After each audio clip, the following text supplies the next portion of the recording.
What if you could dive headfirst into the thrilling, imaginative world of tabletop role-playing games, TTRPGs, without getting totally lost in, huge rule books and complicated charts? Yeah, that's always the hurdle, isn't Yes, it? exactly. So today we're doing a deep dive into Gateway RPG. It's a universal d20. That's the 20-sided die we all know, tabletop role-playing game system. And the big things. It's free, it's meant to be super fast-paced, and really easy to learn. Right. And our mission today really is to unpack what makes Gateway tick, how it works. Yeah, what makes it clever? We'll look at how it simplifies some familiar mechanics you might see in other popular games and how it genuinely acts as that gateway for new players. But also maybe has something for veterans. Surprisingly, yes. It seems to offer quite a bit of depth for seasoned adventurers, too, which is interesting. Okay, cool. So we'll cover what? Character creation, the basic gameplay loop. Yep. Character creation, core gameplay, how combat works, and even some tips for game masters, GMs, and maybe some advanced options tucked away in there. And where are we getting all this info from? It's all straight from the source. Yeah. We've got the Gateway RPG Character Creation Quick Guide, the quick reference sheet, their official website, and the core rulebook itself. Perfect. Okay, so let's kick things off then. The big picture. What's the core idea, the philosophy behind Gateway RPG? What makes it stand out?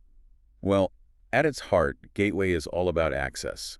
It's fundamentally a rules-light, easy-to-learn, and fast-paced universal D20 role-playing game system. Rules light. Oh. Yeah, and a key thing, maybe the key thing, is that it's free. That just instantly lowers the barrier, right? For anyone just curious about TTRPGs. Totally. Takes away that initial investment fear. Exactly. And it takes those familiar D20 mechanics, clearly inspired by, well, the most popular role-playing game in the world. We know who they mean.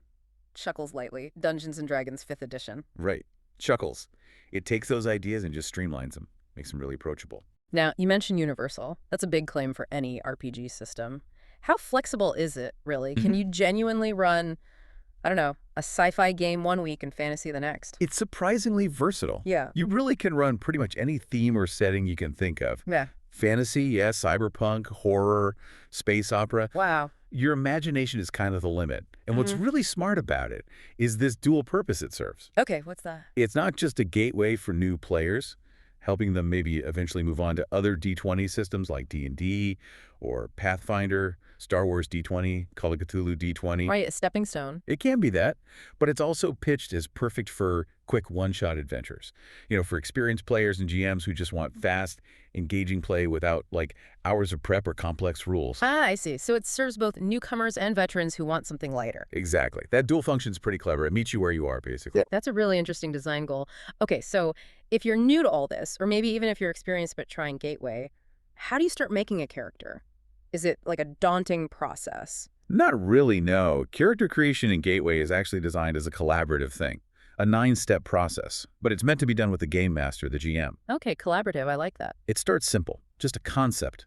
Think about an archetype, maybe a race, a general class idea, and the system really pushes you to build characters for interesting stories, balanced play, not just min-maxing to win. Narrative first, mechanics second. Kinda, yeah, or at least hand in hand. It focuses on what makes sense for the story. So once you have that concept, how does the game turn that into, stats and abilities? Yeah. How do you define what your character is good at or maybe not so good at? It uses the classic 6 core traits: strength, dexterity, constitution, intelligence, wisdom, and charisma.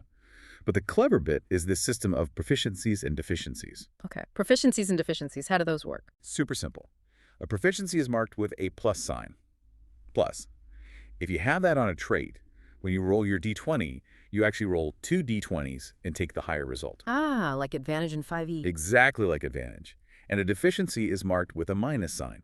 You roll 2 d20s and take the lower result. Disadvantage, got it. Yep. And if a trait is just neutral, unmarked, you just roll 1 d20 like normal.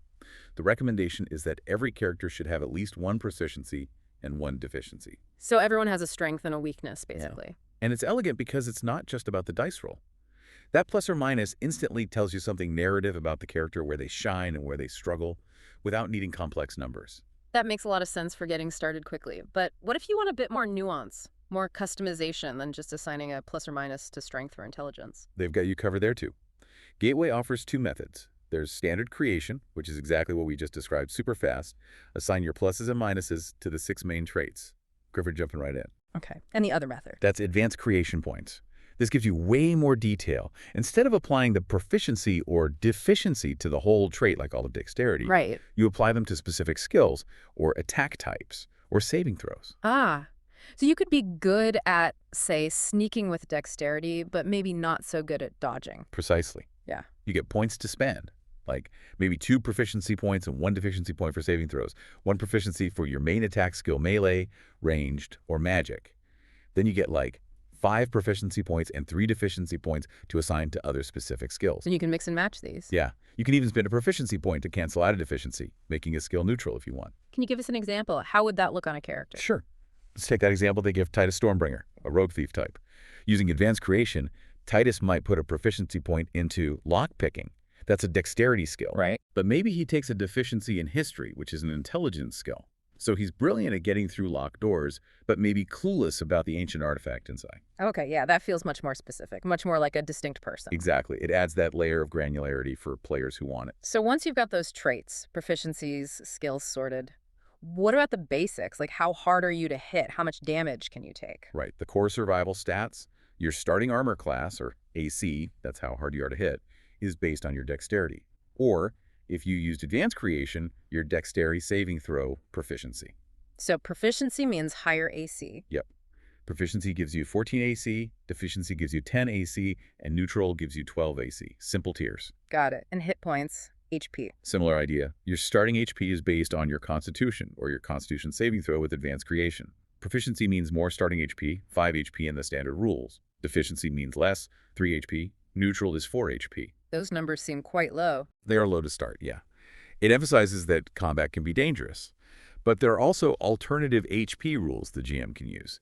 These involve dice rolls, like 1d10 plus 10 or 1d6 plus 6, for more variability if you prefer that. Okay, options are good. What about weapons and actually, hitting things and dealing damage? Does that get complex? Nope, stays very rules light. Weapons fall into 3 basic types. Melee, usually strength-based, ranged, usually dexterity-based, and magic, usually wisdom-based. Makes sense. And for damage, the absolute simplest standard rule is every successful hit just deals 1 damage. 1 damage, always. Always. Super fast for resolving combat. But again, if you want more crunch, there are alternative damage rules. These use weapon-specific dice.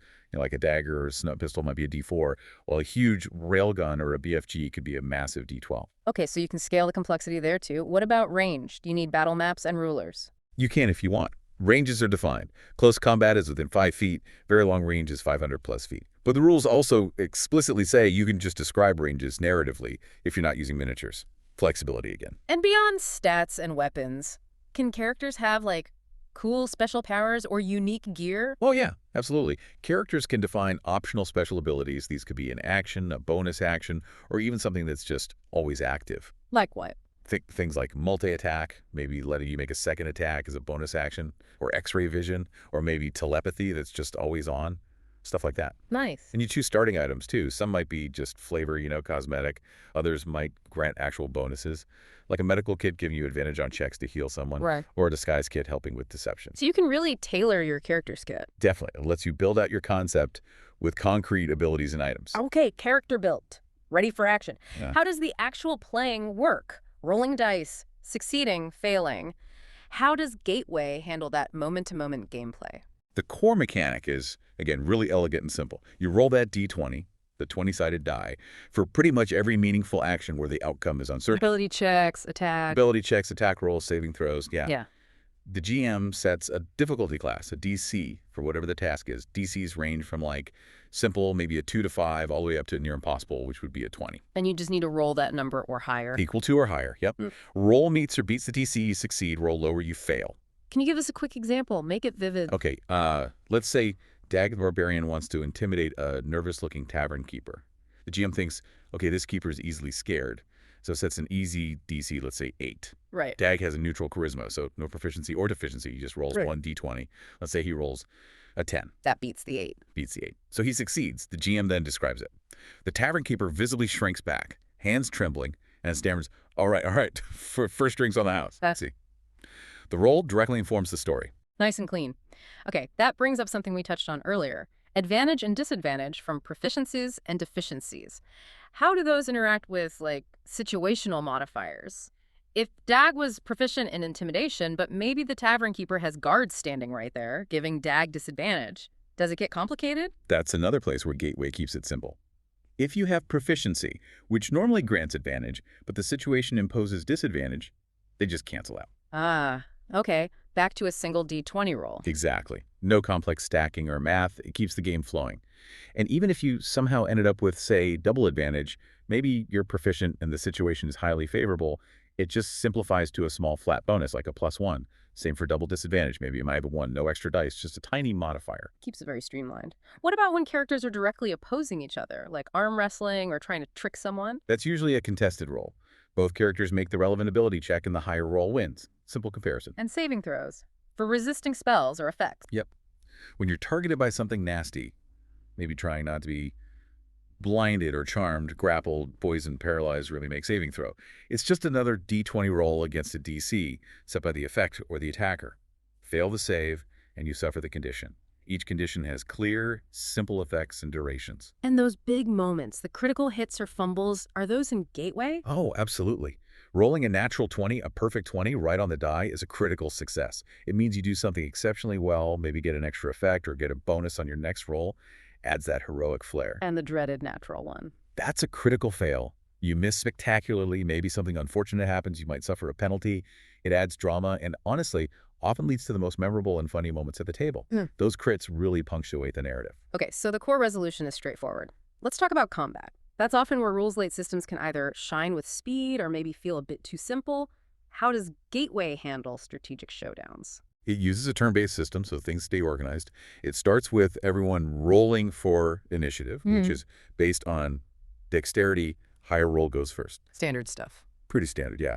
On your turn, you get one move action, usually about 30 feet of movement, one primary action, and one bonus action. Okay, primary action, bonus action, what kind of things fall into each? Your primary action is your main thing for the turn. Attacking, dashing to double your movement, interacting with an object like opening a door, drinking a potion, casting a spell, trying to hide, or maybe grappling an enemy. So the significant stuff. Right. And your bonus action is for quicker things, maybe switching weapons, shouting a quick warning or command, using certain special abilities that are specifically designated as bonus actions. Got it. Can we walk through another quick example? Maybe bring Duke Starslayer back. Sure. Let's say Duke, our space wizard, is facing those two space marines again. Maybe they're 30 feet away. Duke's turn. He uses his move action to run forward, closing that 30-foot gap. Now he's right next to one of them. For his primary action, he decides to attack with his laser sword.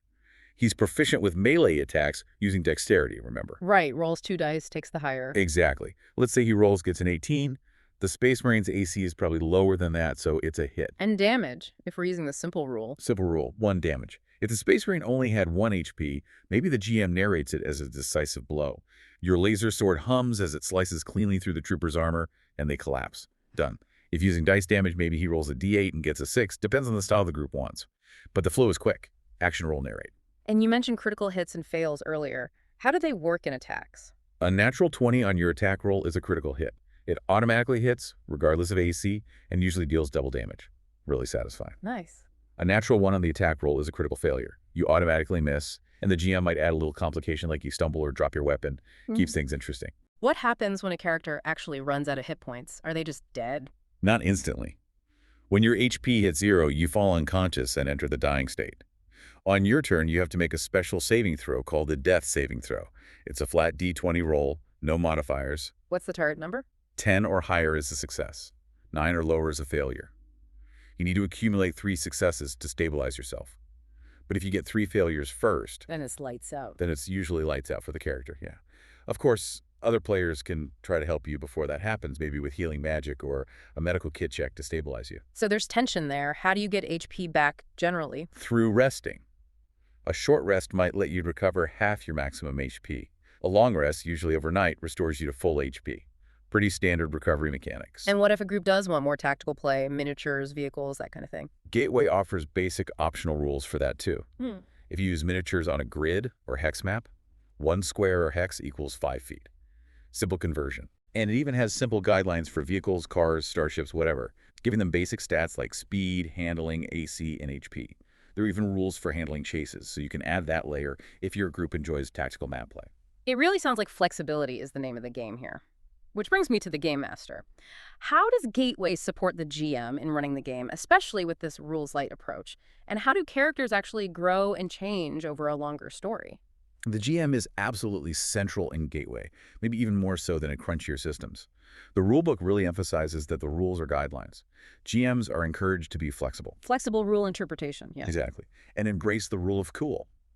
If a player has an awesome creative idea, even if it bends the rules slightly, the GM is encouraged to find a way to say yes, maybe by adjusting the DC or just letting it happen if it makes the story better. That sounds empowering for both the GM and the players. It really is. The GM helps players craft those initial characters, helps build the world, and remember, it can be any genre. The book even suggests doing a session 0, where the players actively contribute ideas about the world and the kind of game they want to play. Making it a shared creation from the start. Totally. And building adventures is kept simple. The core formula they suggest is, give the players somewhere to explore, someone to interact with, and something to fight or accomplish.